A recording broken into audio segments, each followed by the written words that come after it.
In the early hours of the 13th of August 2018, in Frederick, Colorado, a seemingly perfect family was torn apart.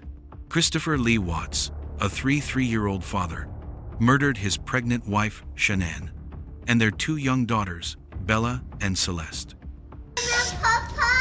Tell them you love them. You're welcome. We love you. Say love you. Candy. Oh yeah, shoot, that's in here. Shanann, 34, had returned home from a business trip, only to be strangled by her husband. Her daughters, aged 4 and 3, were smothered with blankets.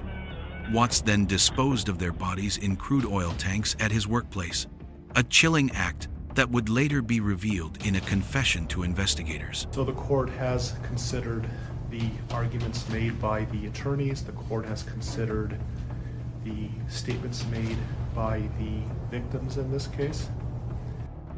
Initially, Watts portrayed himself as a grieving husband and father, pleading for his family's safe return. However, after failing a polygraph test, he admitted to the murders. I put my hands around my wife's neck and did that. In November 2018, he pleaded guilty to 5 counts of first-degree murder, including the unlawful termination of Shanann's pregnancy, and was sentenced to 5 life sentences without the possibility of parole. The case gained widespread attention, especially after the release of the Netflix documentary American Murder: The Family Next Door, which used social media posts, law enforcement recordings, and home video footage to depict the events leading up to the tragedy. The documentary revealed the facade of a perfect family life, hiding the dark secrets that would eventually come to light. The Watts family murders serve as a haunting reminder of the darkness that can lurk behind closed doors, even in the most seemingly idyllic households. On the 29th of July, 2008, a mother of 2 named Susan Powell sat down and recorded a video where she calmly documented the assets in her home in Utah, just in case something happened to her.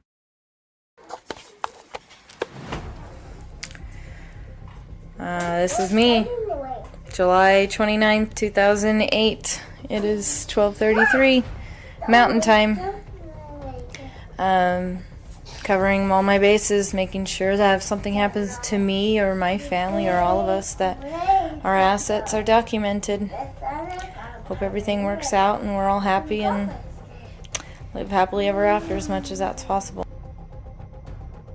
In her own words, covering all my bases, making sure that if something happens to me or my family or all of us, our assets are documented. The video, made on the advice of her attorney, was meant to protect her from her increasingly volatile husband, Joshua Powell. Over the years leading up to that moment, Susan and Josh's marriage had spiraled into chaos. She openly confessed how Josh would go into rages, destroying her belongings and hiding or squandering their money. And I am documenting all our assets just in case of any emergencies, fire, flood, damage, disputes. And we have 2 Samsung monitors. And this is Josh's computer, and there's some type of backup device and speakers. And here's the Less than a year and a half later, on the 6th of December, 2009, after taking the kids to church, Susan mysteriously vanished. Josh claimed he took their 2 young sons camping in the middle of a blizzard, while Susan stayed home, but something didn't add up. As the investigation unfolded, disturbing secrets came to light. A handwritten will suggesting Josh took out a $1 million life insurance policy on Susan weeks earlier, and chilling words written by Susan herself: "If I die, it may not be an accident." I was a good husband. I took care of my family. Then, in a horrifying twist in 2012, Joshua trapped his 2 sons and himself inside their home, setting it on fire and ending their lives. To this day, Susan Powell's body has never been found, and the mystery lingers, her final video now seen as a haunting premonition of the tragedy that would unfold. In June 2007, the world of professional wrestling was shaken by a devastating tragedy. Benoit, a Canadian wrestler known for his intense in-ring persona, was found dead alongside his wife Nancy and their 7-year-old son Daniel in their Fayetteville, Georgia home. Live there, guys. Give it 2 months, I'm telling you. You wait. Over a span of 3 days, Benoit murdered his wife and son before taking his own life. The details of the case are haunting. Nancy Benoit was found asphyxiated, her limbs bound, and a Bible placed beside her body. Her son, Daniel, was also asphyxiated, with a Bible placed next to him as well. The final act occurred when Benoit hanged himself in his home gym, leaving behind a legacy marred by this unimaginable act. Investigations into the incident revealed that Benoit's brain exhibited severe damage consistent with chronic traumatic encephalopathy, CTE, a condition linked to repeated head injuries. Additionally, substances such as steroids were found in the Benoit household, leading to discussions about the potential influence of these factors on his actions. This tragedy not only ended the lives of a family, but also cast a long shadow over the world of professional wrestling, prompting a re-evaluation of the sport's impact on its athletes. It's the haunting last video of little JonBenet Ramsey singing "Rocking Around the Christmas Tree." On the night of the 25th of December 1996, 6-year-old JonBenet Ramsey was found murdered in the basement of her family's home in Boulder, Colorado.